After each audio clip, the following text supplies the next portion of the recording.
और वैसे तो ये लोग मुझे दिन रात कोसते रहते हैं, उनकी ये फितरत है। और उनके लिए तो सबसे प्रिय नारा क्या है? मोदी तेरी कब्र खुदेगी। मोदी तेरी कब्र खुदेगी। मोदी तेरी कब्र खुदेगी। ये इनकी पसंदीदा नारा है। लेकिन मेरे लिए इनकी ये गालियां, ये अपशब्द, ये अलोकतांत्रिक भाषा, मैं उसका भी टॉनिक बना देता हूं।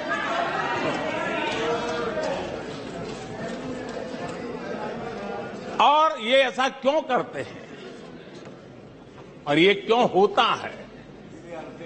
आज मैं सदन में कुछ सीक्रेट बताना चाहता हूं। मेरा पक्का विश्वास हो गया है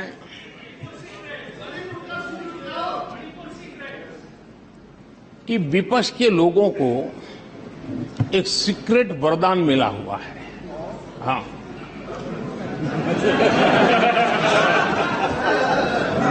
सीक्रेट वरदान मिला हुआ है जी। और वरदान ये कि ये लोग जिसका बुरा चाहेंगे उसका भलाई ही होगा।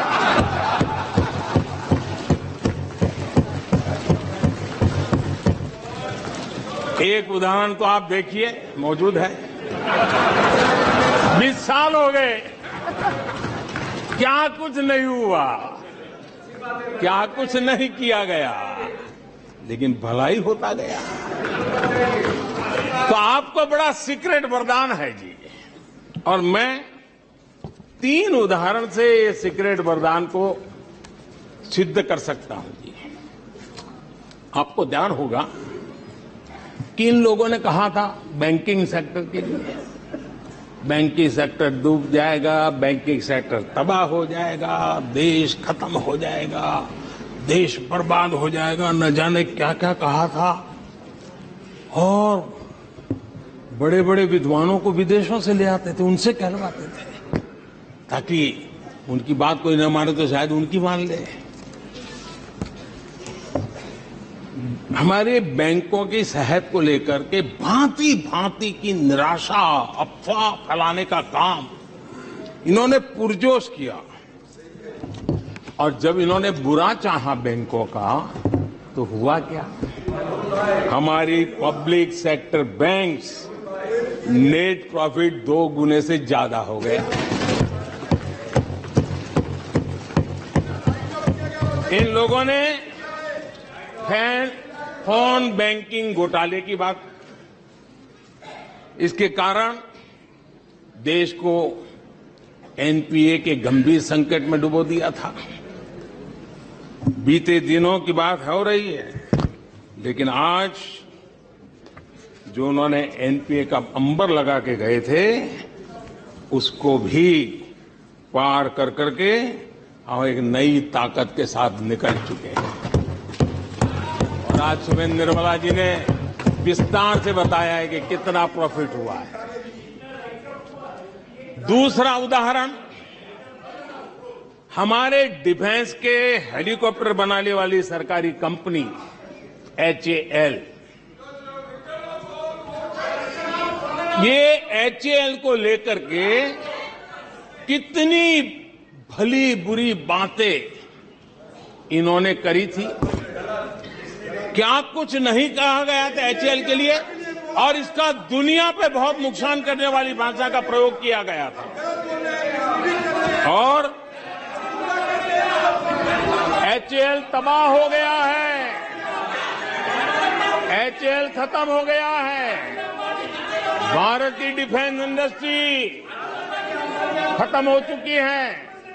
ऐसा न जाने क्या क्या कहा गया था एचएएल के लिए। इतना ही नहीं, जैसे आजकल खेतों में जाकर के वीडियो शूट होता है, मालूम है ना?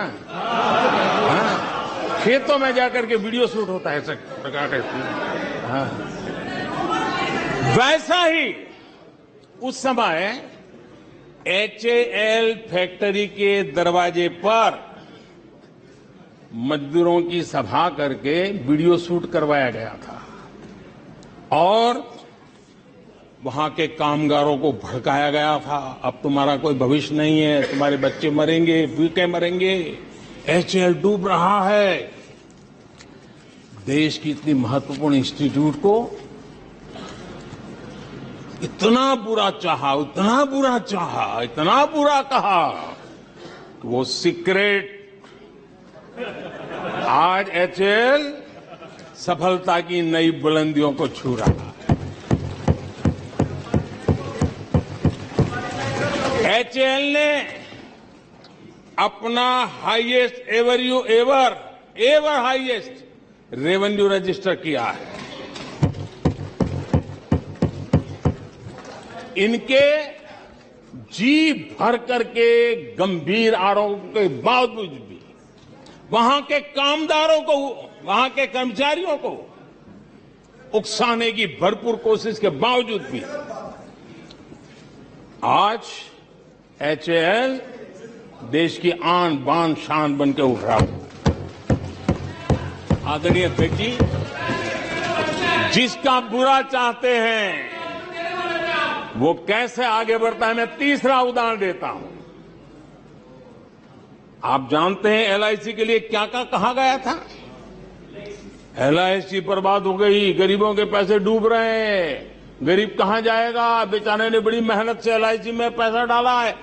क्या कहें, जितनी उनकी कल्पना शक्ति थी, जितने उनके दरबारियों ने कागज पकड़ा दिए थे, सारे बोल लेते थे, वो सारे बोल लेते थे। लेकिन आज LIC लगातार मजबूत हो रही है।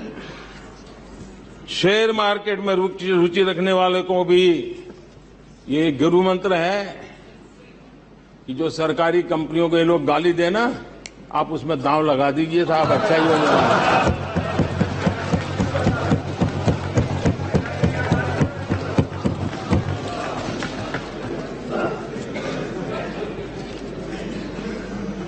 आदरणीय अध्यक्ष जी, ये लोग देश की जिन संस्थाओं की मृत्यु की घोषणा करते हैं, उन संस्थाओं का भाग्य चमक जाता है।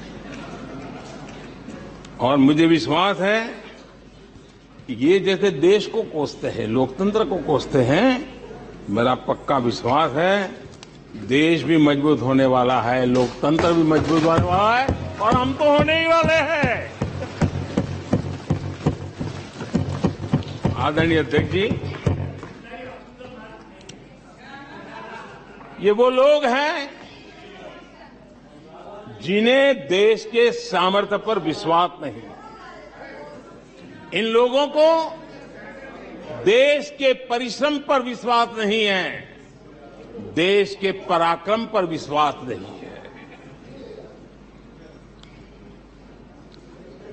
कुछ दिन पहले मैंने कहा था कि हमारी सरकार के अगले टर्म में, तीसरे टर्म में, भारत दुनिया की तीसरी टॉप अर्थव्यवस्था बनेगा।